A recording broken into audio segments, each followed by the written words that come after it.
Hello students, today under salesmanship we are going to discuss another important aspects, that is methods of compensation or remuneration of a salesman. The remuneration paid to the salesman is fundamentally based on the time spent by the salesman on the job or on the volume of sales effected by him. For instance, the state salary method is based on the time spent by the salesman on the job, and the state commission method is based on the volume of sales effected or sales made by the salesman. Very often these two methods are combined.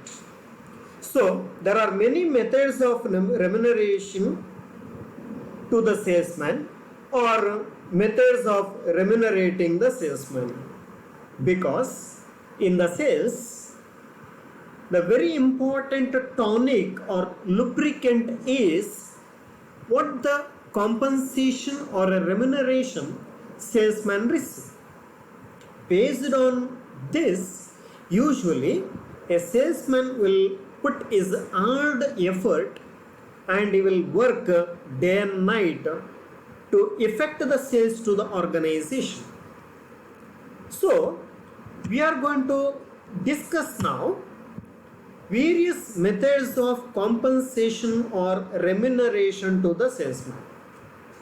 There are basically 6 methods: straight salary method, straight commission method, salary and commission method, salary and bonus method, salary, commission and bonus method, and profit sharing method. Let us try to discuss one by one now. The first one is straight salary method. Under this method, a salesman is paid remuneration on time basis.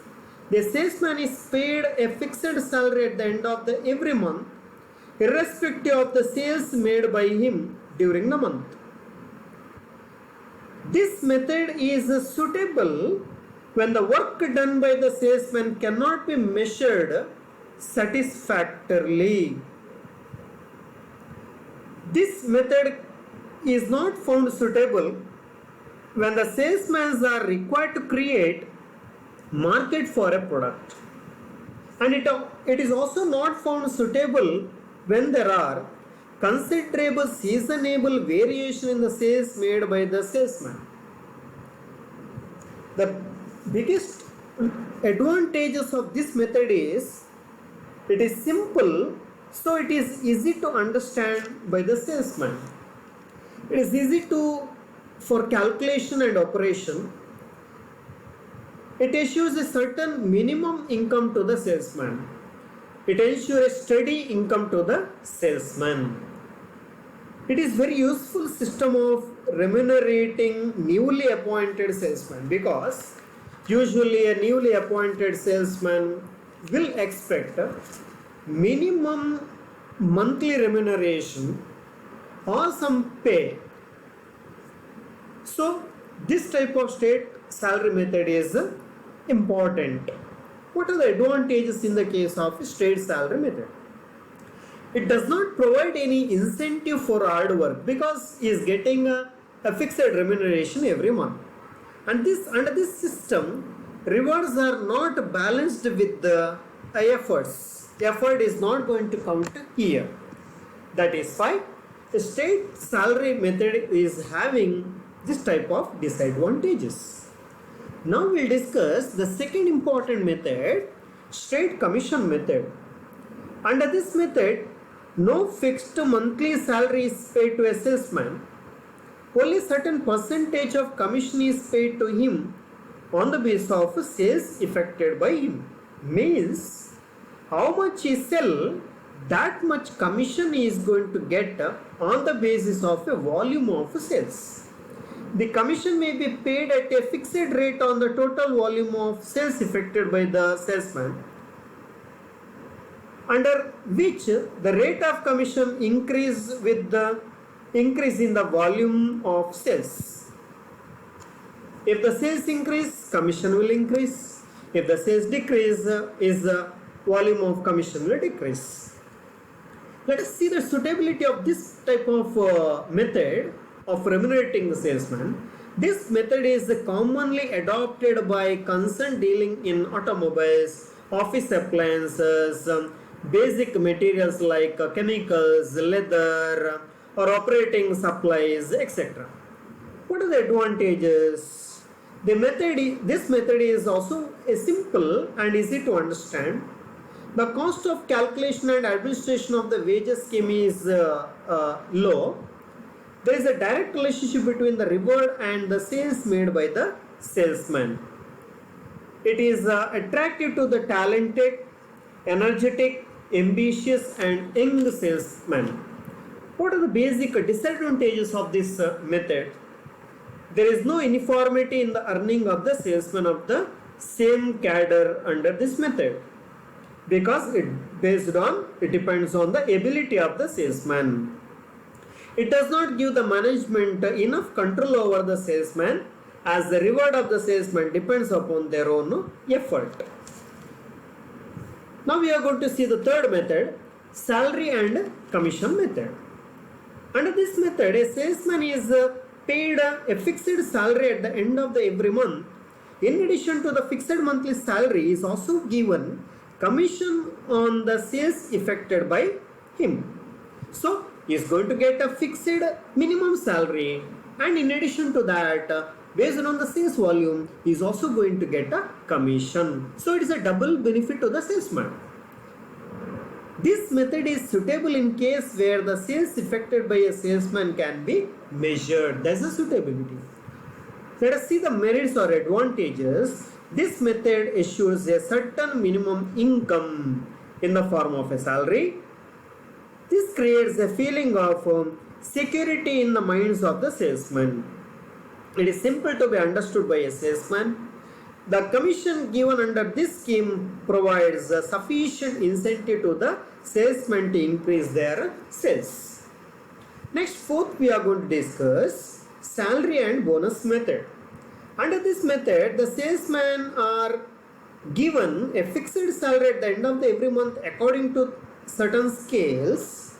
Besides the fixed monthly salary, they are also given a bonus.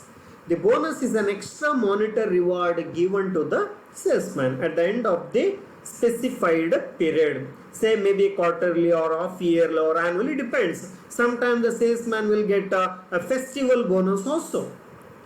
The bonus may be paid at a certain percentage on the salary earned by the salesman during the specified period, or at the certain percentage of profit made on the basis of sales, or certain percentage on the sales effected by the salesman. What are the merits? It assures a certain minimum income to the salesman in the form of a salary. The bonus acts as an incentive to the salesman for his hard work.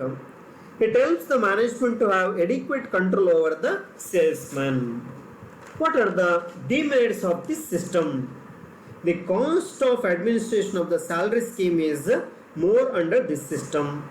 This system does not establish direct relationship with the reward and selling efforts.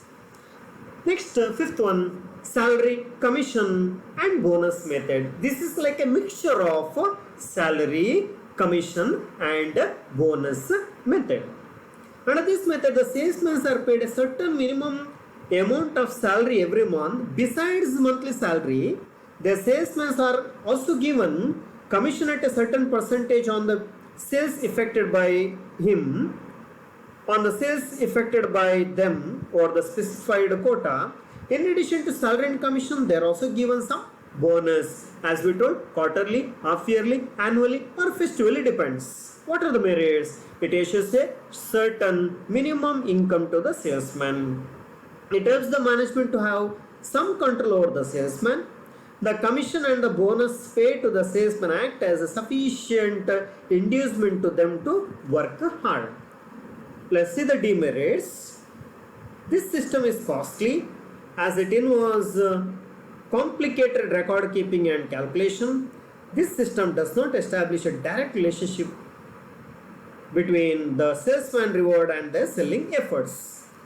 And last one we are going to discuss profit sharing method. Under this method, a portion of a disposable profit of the firm is given to the salesman as reward, either as a basic remuneration or as a supplementary to the basic remuneration. Means it may be a remuneration for him or it may be a supplementary to the basic remuneration. The amount of profit distributed or dispersed to the salesman may be calculated either on the basis of overall profits of the firm or on the basis of the profits earned on the sales effected by in a given sales territory. So this is another method of remuneration. What are the advantages? If the profit sharing plan is supplementary to the basic plan of remuneration, it provides sufficient incentive to the salesman for his hard work, because he is going to get a basic remuneration plus this profit sharing is a incentive for his real hard work. It promotes the sense of belongingness and loyalty to the concern, because he feel that I'm working hard so that I can give something to the organization. Let us see the demerits. If the profit sharing plan is the basic remuneration plan, it is not sufficiently attractive to the salesman, because he is not going to get any basic remuneration. He has to depend on only profit sharing. Profit sharing depends upon the profit of the organization. If the company gets good profit, he will get a share of that. If not, he is not going to get anything. So salesman may not get a good remuneration in this method. Under this scheme, the earning of the salesman fluctuate. Those are basic major disadvantages, as their earning depends upon the amount of profit earned by the firm. So these are the various advantages and disadvantages of compensation or remuneration to the salesman. So we have discussed what is salary method and their suitability, advantages or benefits, limitations and disadvantages. We have discussed salary commission, straight commission method, salary and commission method, salary and bonus method, salary commission and bonus method, and profit sharing method. Thank you for your listening.